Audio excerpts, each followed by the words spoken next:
tak že ty vždycky, když máš kameru, tak musíš první vyjet a pak se otočit na mě, nebo na někoho, kdo jede za tebu a nechat ho natočit ten výjezd. Oni to tak dělají. Kurva, to se koně.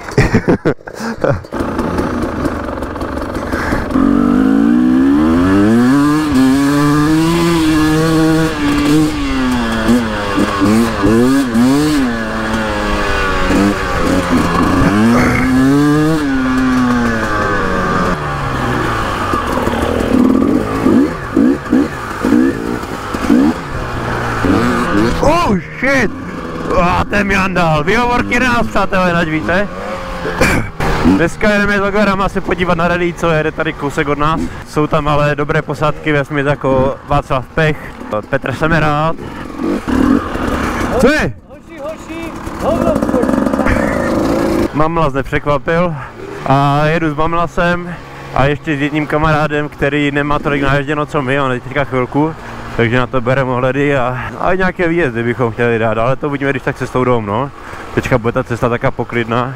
Asi největší změna, přátelé, dívejte se, nad čem sedím. Slyšíte to? To je Zweitakt. Jak jsem říkal v jakém z toho videu, jak jsem jel na Zděchovskou grapu, takže jsem říkal, že sleduju ty EX300, jak se pohybujou. A dlouho nic, až pak se objevila úplně na druhé straně republiky tady tato nádhera. Koupě byla velice zajímavá, pán o tom nic nevěděl, řekl, že to má pár motohodin od známého. Klasický inzerát, více info SZ, tam nic nebylo, tam jenom rok, obsah a více info SZ.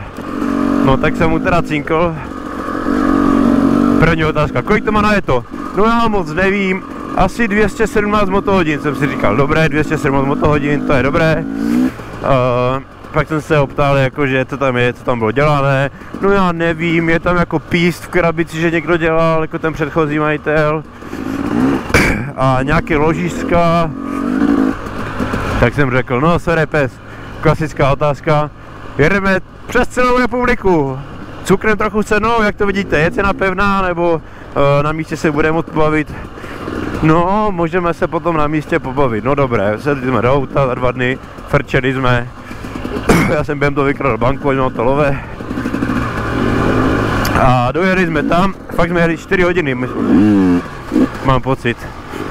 A typek, že no, já jsem musel do práce, tak jako třeba půl hodiny předtím jsme dojeli, tak píše, já musím do práce, bude tam s váma otec. Tak mu jako říkám, no dobré, mně je to jedno, nějak to uděláme.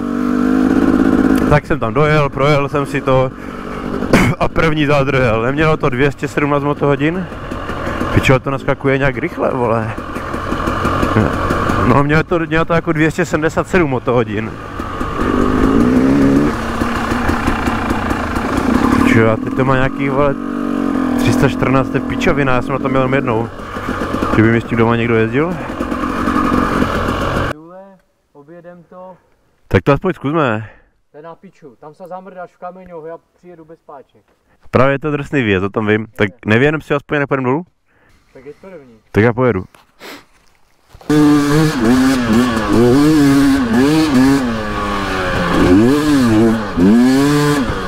Hopla!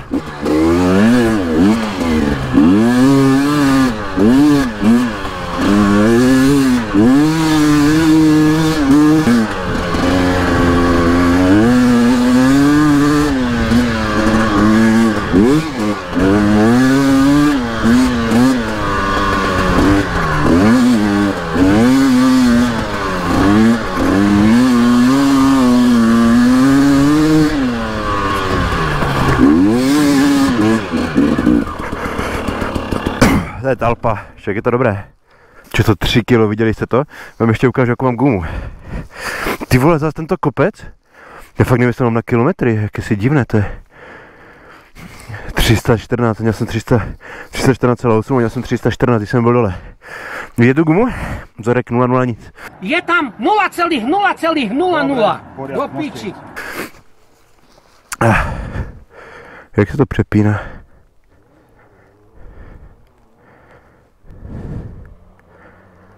Aha, tak ono to má 223 motohodin. Jedem!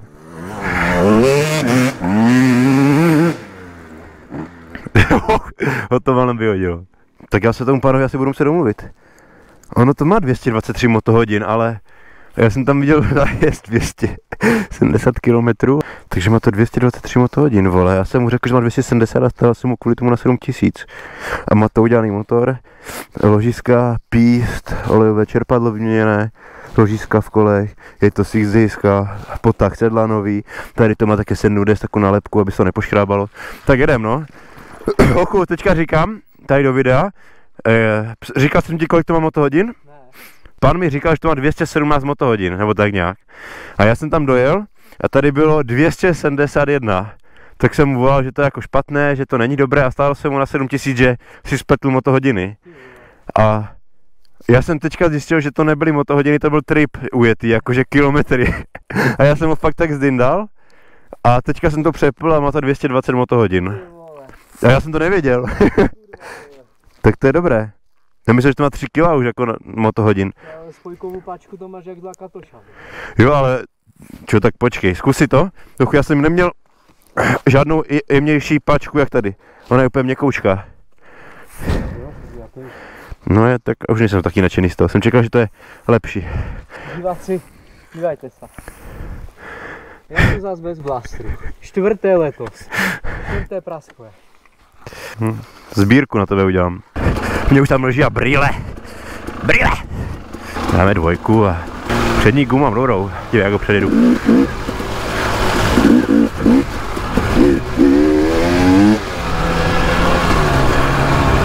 Hopla. Oh shit.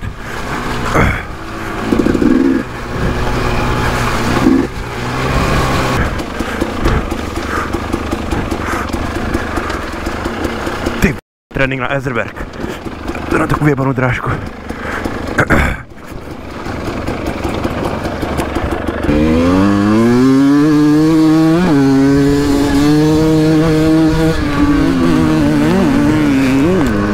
To jede to 3 kg, to je brutální.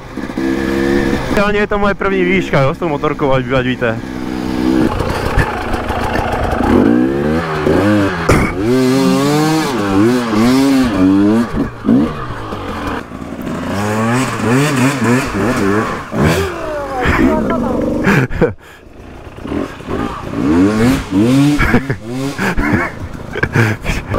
No tak to se nevymyslel toto. Tak co už no.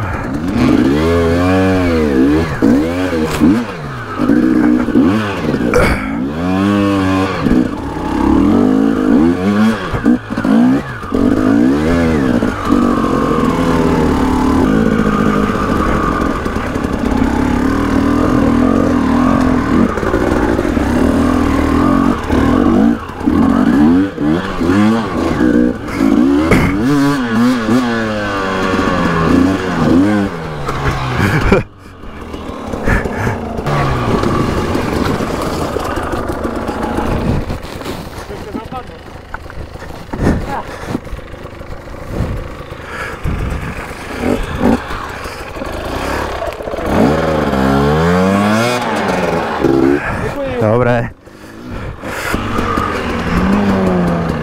Podívej se na 2 auta a můžeme se podívat jako dál. No to nemám.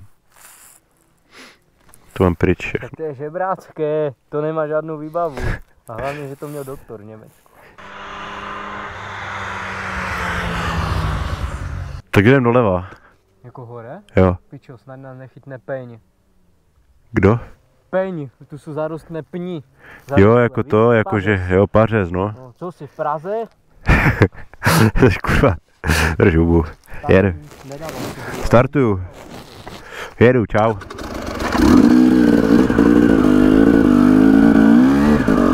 Ani jeden stromek. Mladý nechci přejet, kurva, a jsou tady. Školka, že nechci přejet stromek nějaký. Tak to objedem, tu školku. O, pičo. A je po kolenu.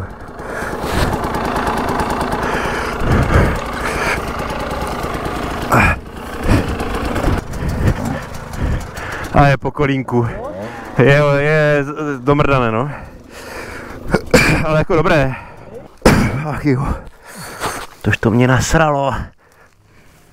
Jak kdybych si ho nemohl koupit dřív, to zasrané. Zasraný kryt kolena.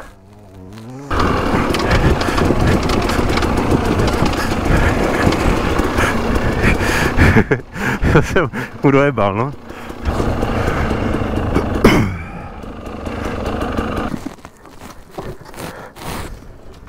Už jede.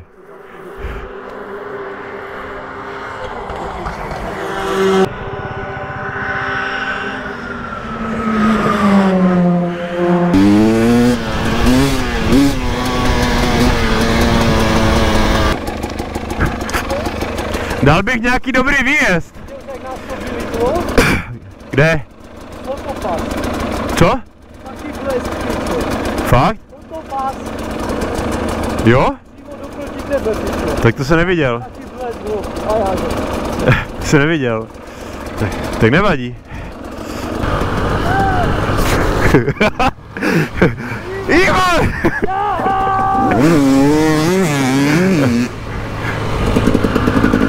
Kurva, ten grip se mě sune čím dál tím víc do řidíte. Já mrdnu. Mrdni mu, já to nějak pojedem asi, vole.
Já vůbec nevím, kam jedem, já se tady zdám.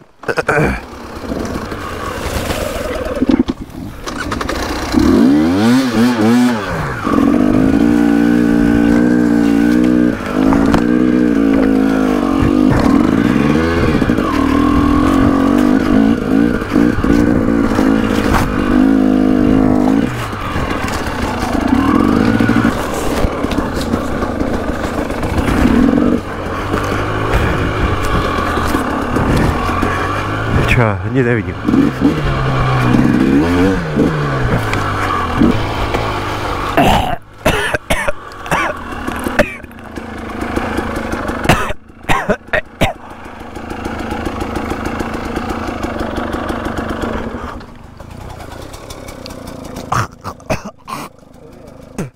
Jsem něco vdechl.